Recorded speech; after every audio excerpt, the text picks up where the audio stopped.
Notice there's more of a vibration of safe, secure protection, strengthening the seventh layer of our group field.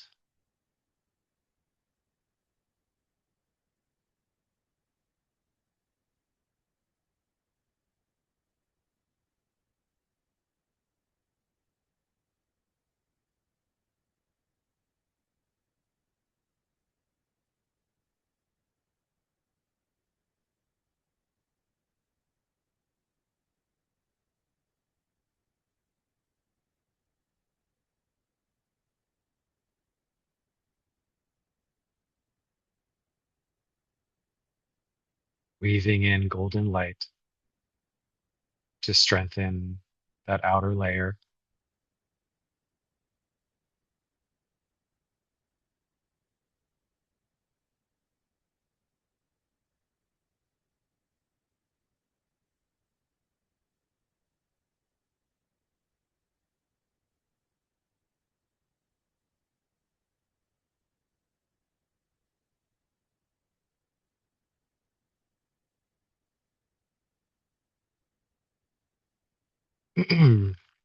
What's interesting is Archangel Ariel and Raphael are coming in as we do this.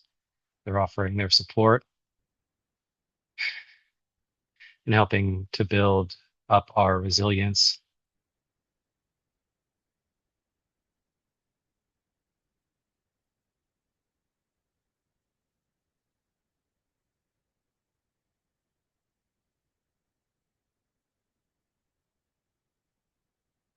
Also, Archangel Vandalfon.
A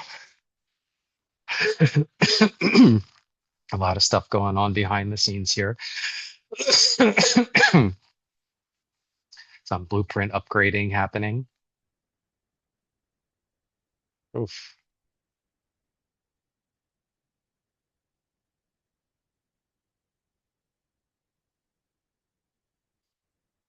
Just also strengthening our resilience.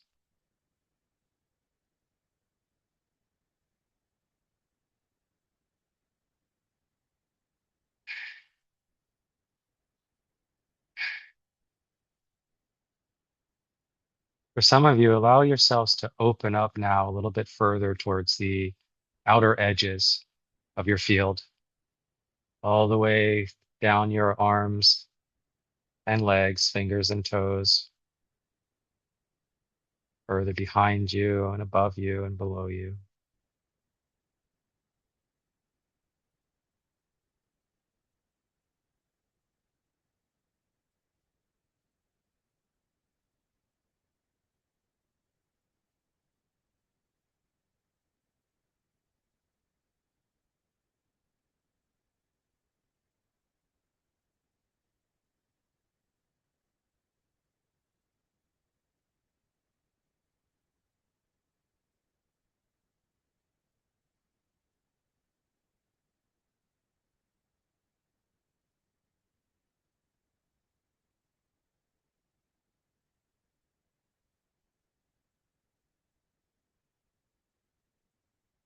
Before we continue, let's just finish our setup. Let's check our elements. So far, so good. So go into the earth of us,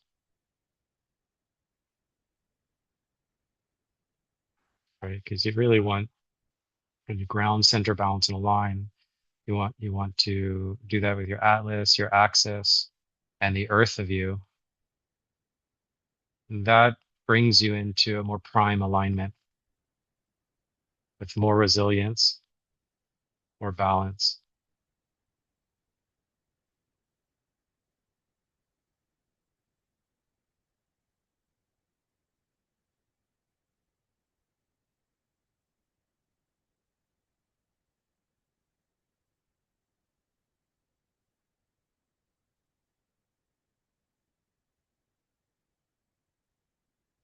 No one's left behind, bringing everyone into balance, into the earth of us.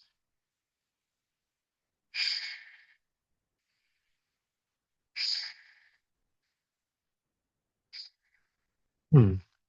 Deep and profound acceptance for one another, for where everyone is at.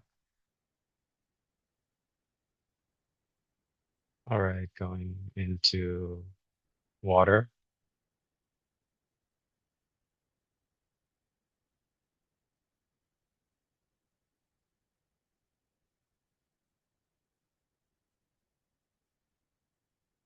air,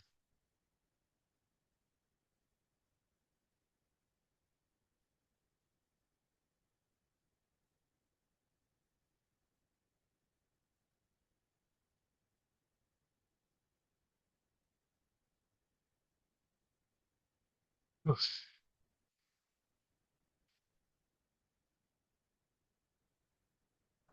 bringing air into balance.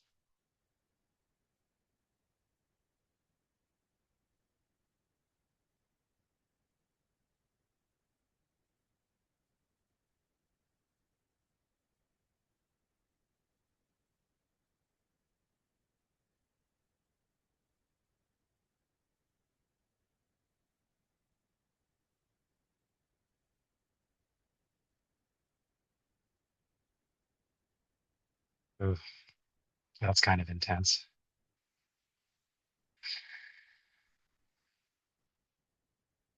Notice where air was in relation to earth and water.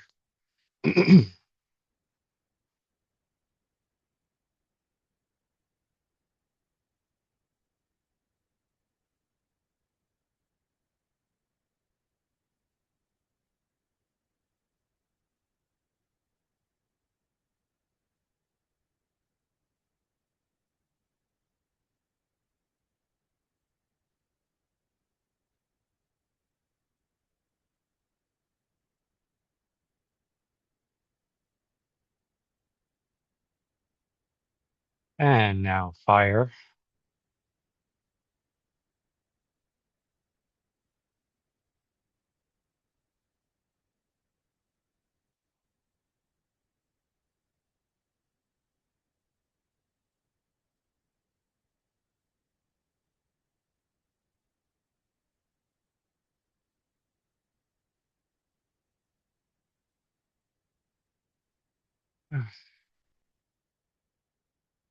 For those of you with excess fire, bringing that into balance with earth, water, and air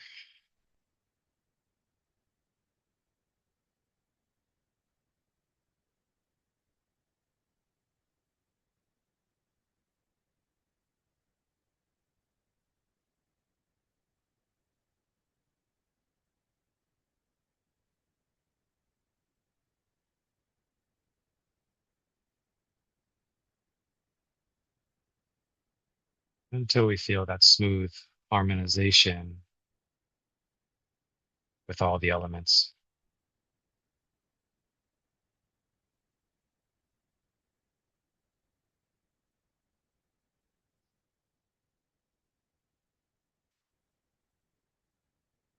Okay,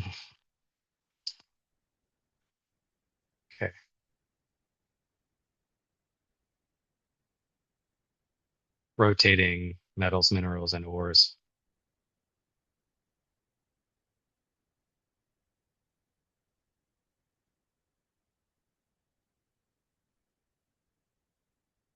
Notice where you feel a contraction when doing this part of the practice, rotating the metals, minerals, and ores in our bodies.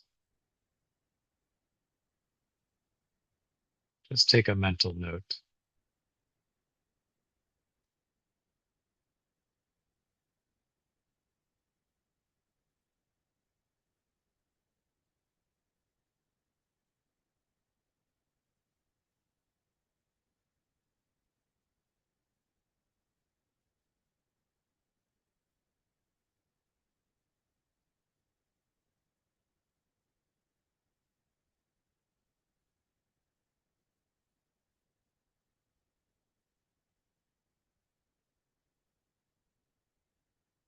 Remember, we're grounding.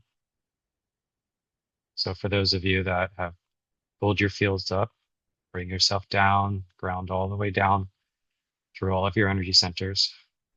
Good.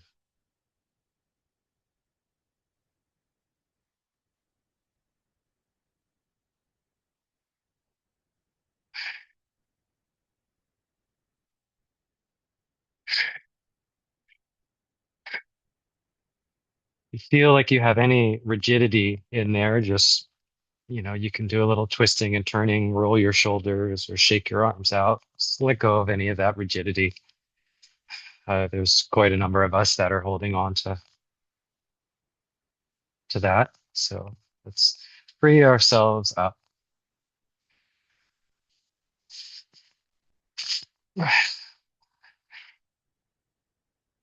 Good. Oh, yeah, much better. Okay. Last week's class was phenomenal. The energetics were so purifying and clean and uplifting. I'm sure some of you were feeling the same. I couldn't help but want to go back there.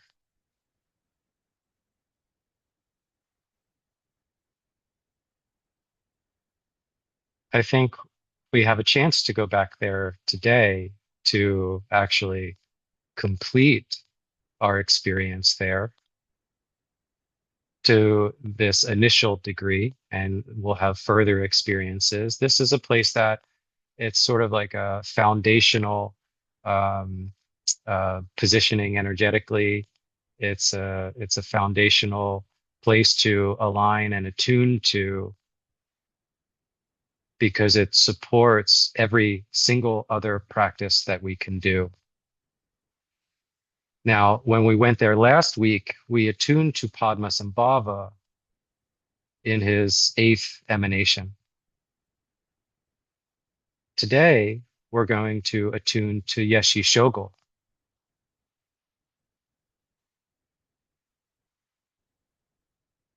And I'll talk a little bit about Yeshe Tsogyal as we rotate ourselves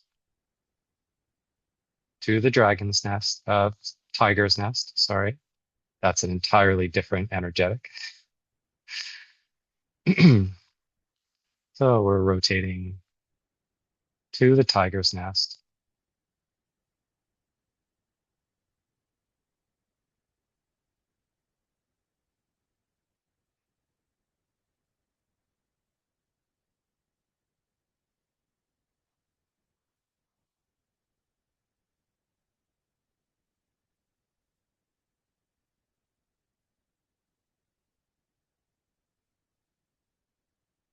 The Yeshe Tsogyal.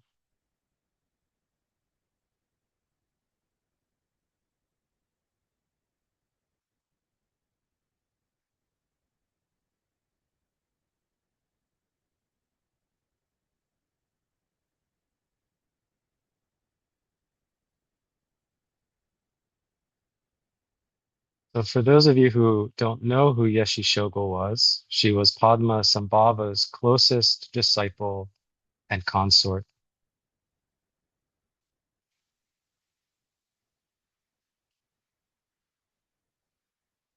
Yeshe means unending primordial wisdom, and Tsogyal means vast ocean. So her name translates to the victorious ocean of knowledge.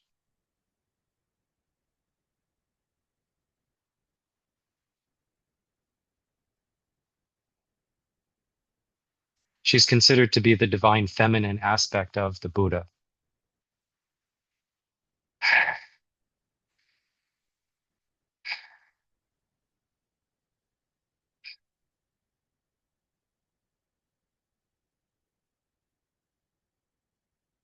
Relax a little deeper.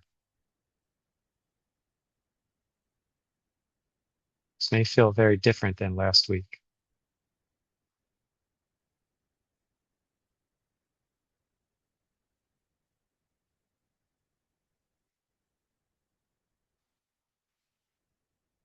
Her relationship with Padmasambhava can be described not primarily as romantic, but as a mirror relationship, each reflecting others' Buddha nature back.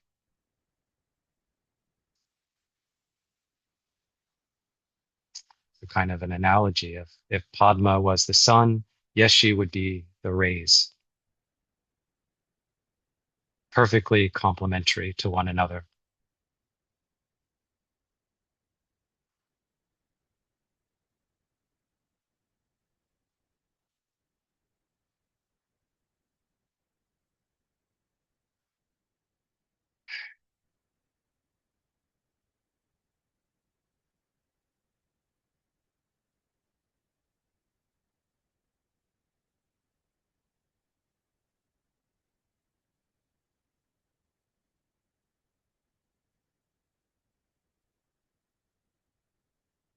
Notice her energetics are complementary, but very different than Padmasambhava's.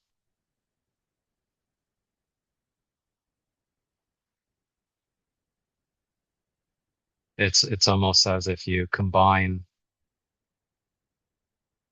like fierceness with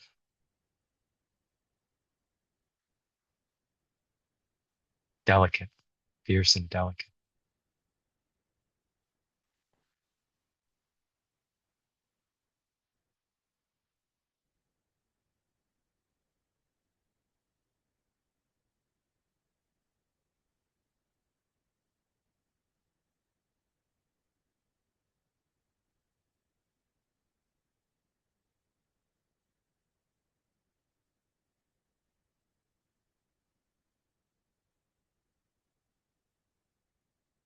She embodied the union of emptiness and bliss, right? Sort of like a similar to Padmasambhava, but through the divine feminine with wild compassion and wisdom. But she also represents the path of radical transformation. This is important to understand.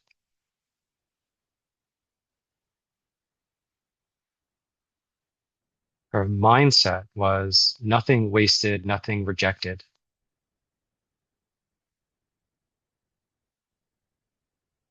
And you may understand this more by understanding the kind of life that she lived.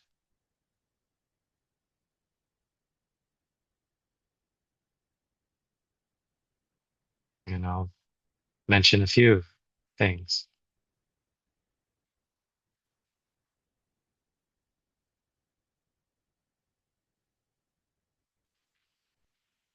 So let's see if we can drop in a little bit deeper, an octave or two deeper.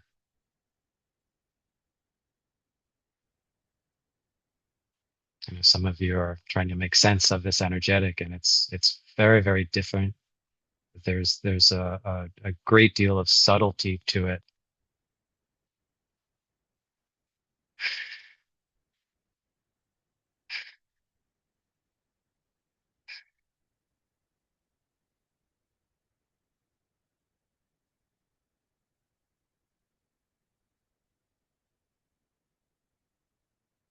Rather than trying to make sense of it, just let it move through you, relax, and enjoy.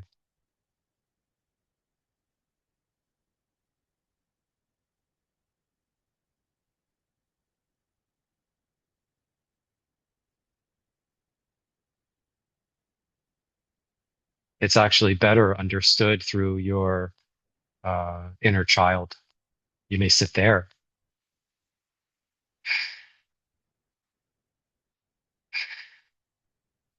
Actually, that's a far better place to sit.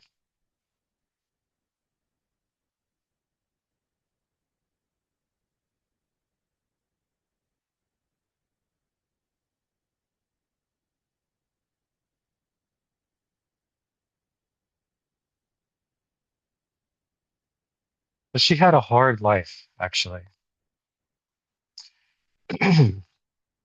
She was born with an exalted body, most beautiful body. And so at the time, she endured brutal hardships. She was traded off. Um, she was held hostage.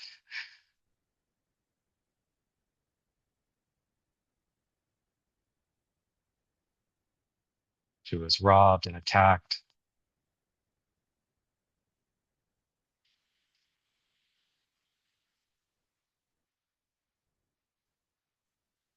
enslaved. She was enslaved for a period of her life.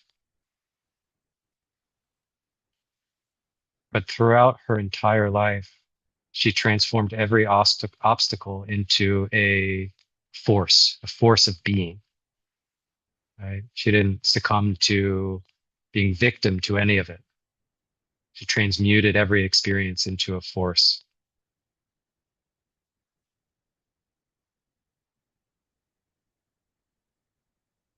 This is kind of the core of her teaching.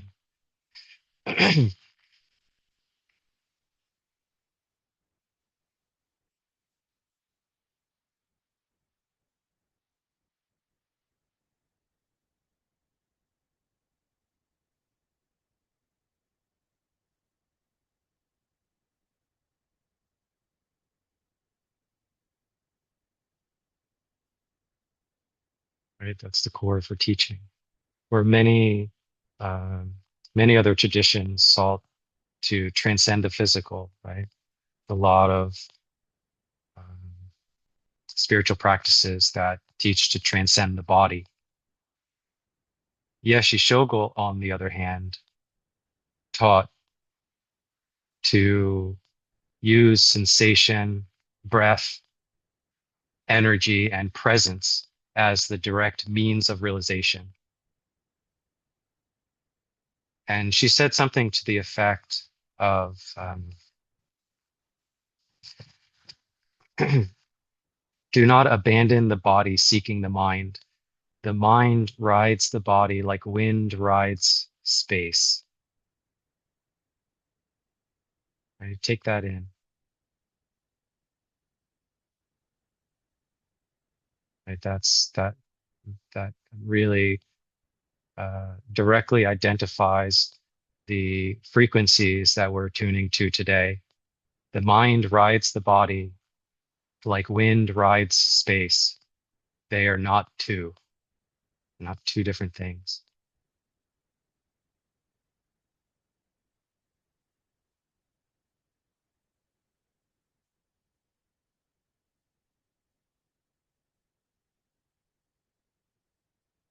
Now I'm just making the connection. Maybe that was why uh, we were directed to start the practice today like we did.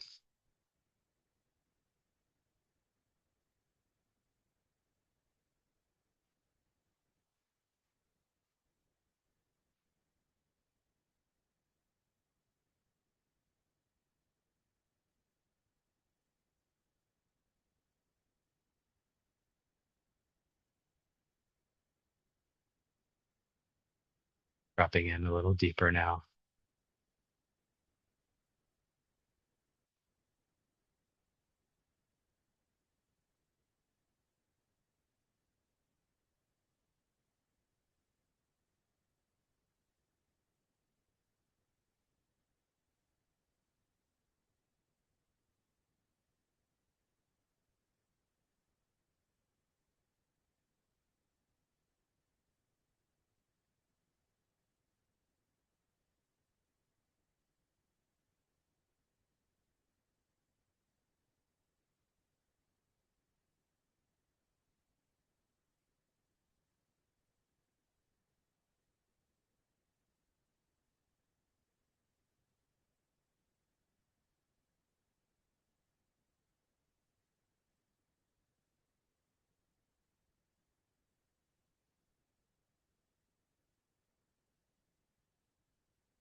Yeshe was a teacher in her own right.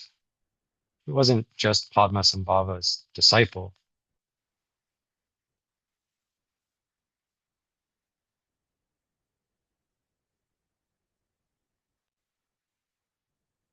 and she was responsible for um,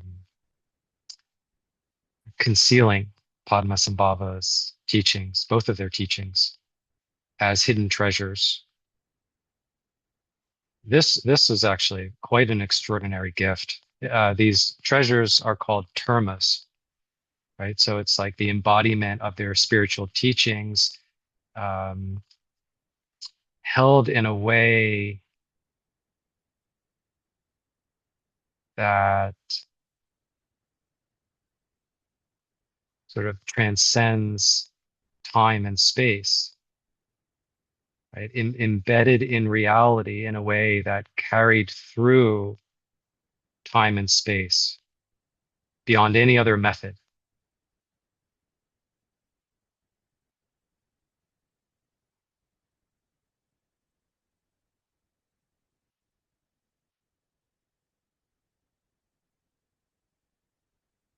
Clearly a difficult thing to even conceive of, a gift like this.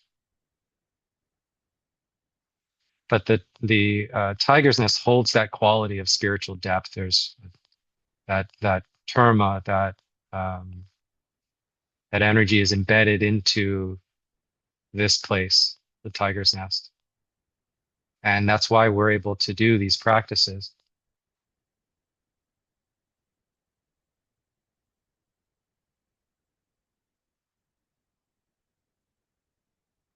And through having developed that ability, she actually became the primary preserver of an entire lineage. Because not only did she embody the teachings, she knew how to embed them in a way that transcended into further um, across timelines and into further generations.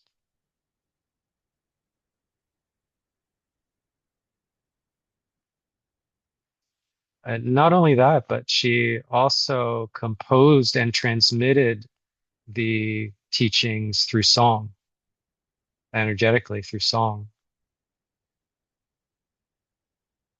These are called dohas. And so a big part of the uh, Tibetan Buddhist tradition is singing these songs, reciting these songs that carry her energy through the words and specific melodies.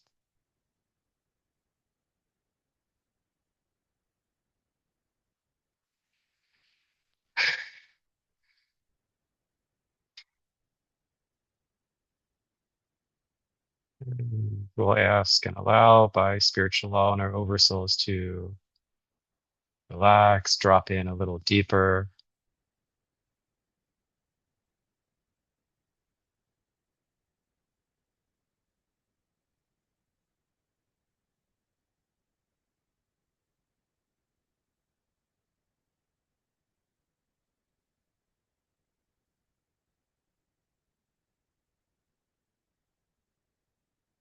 And we'll do this for some time.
Notice how strong the harmonics are.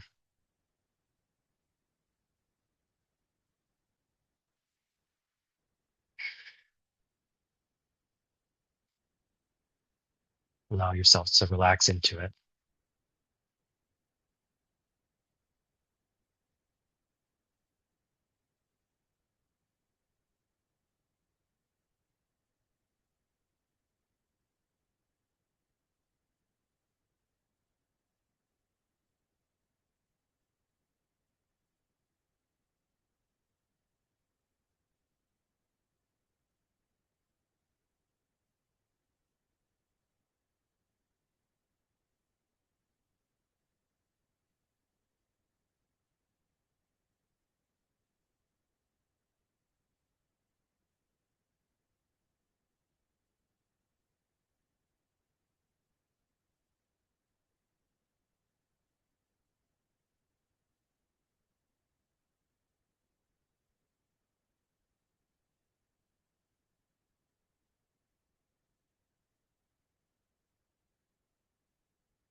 Oof, there we go.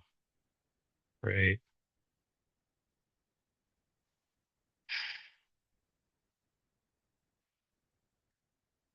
A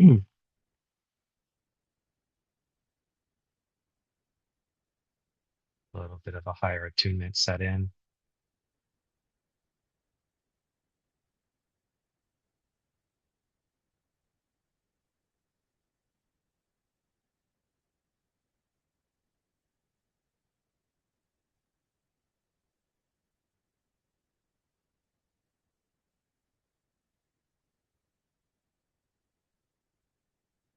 Interesting and hard to imagine fact about Yeshe Tsogyal is that at one point in her life, she faced off with a tiger and actually ended up beheading it.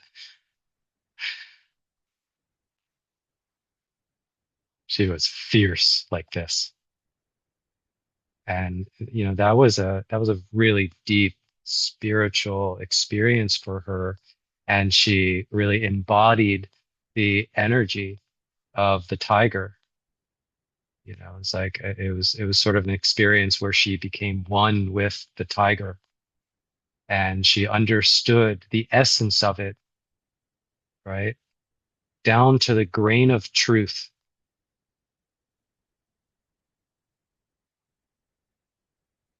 Oh, there we go.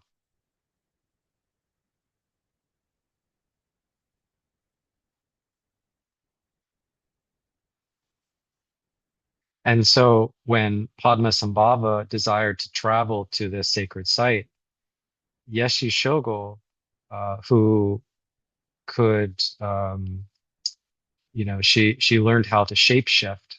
She transformed her body into a tiger and carried him there in the physical form of a tiger. And so the site is named, for her as much as it is him. Like the rays of the sun, she was the power that made that journey possible. And so she earned the name, and they called her Dakini, which translate to sky dancer, or one who moves through reality unobstructed. Another really major important aspect to understand. She had managed to attain such a degree of freedom It's almost inconceivable how she could move unobstructed through reality.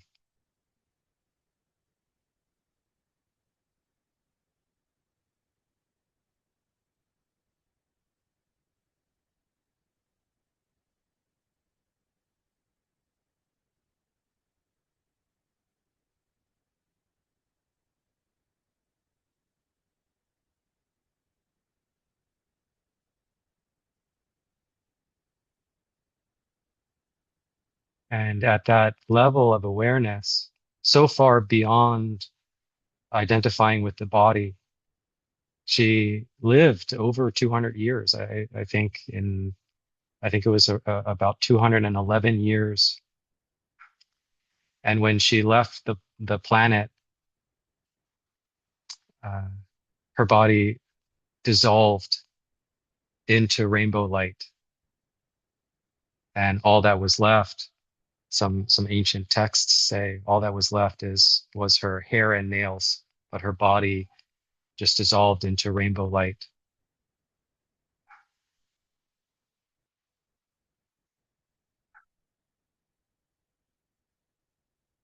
bringing love and gratitude in the heart center, right? Filling the heart center with love and a playful gratitude. Do that now. Really filling the heart center.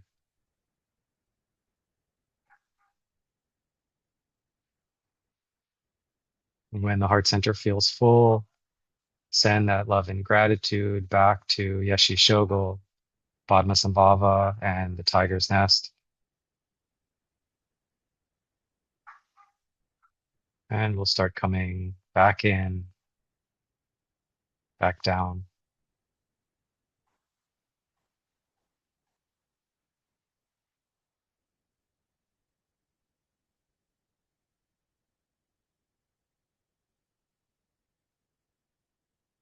integrating and consolidating, allowing those frequencies to consolidate all the way down into the most physical um, form of your reality, right? Deep into your cells, to your skin and bones. This may take a few minutes.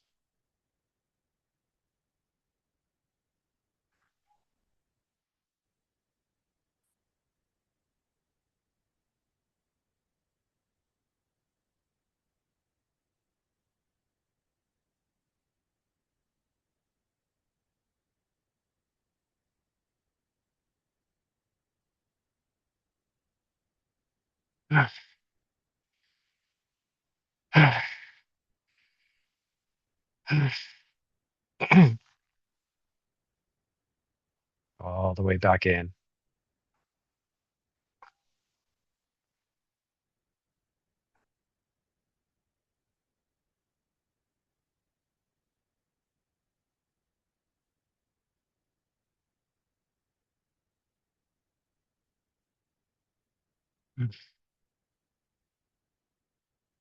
Yeah.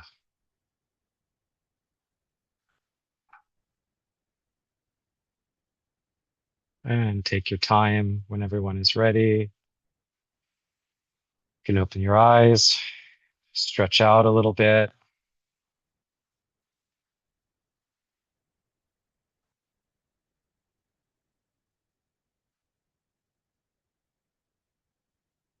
That was, oh, just take a look at it. Wow. Look at you all.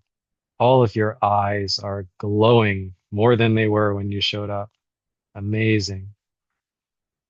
Amazing. How's everybody doing? That was quite an interesting practice.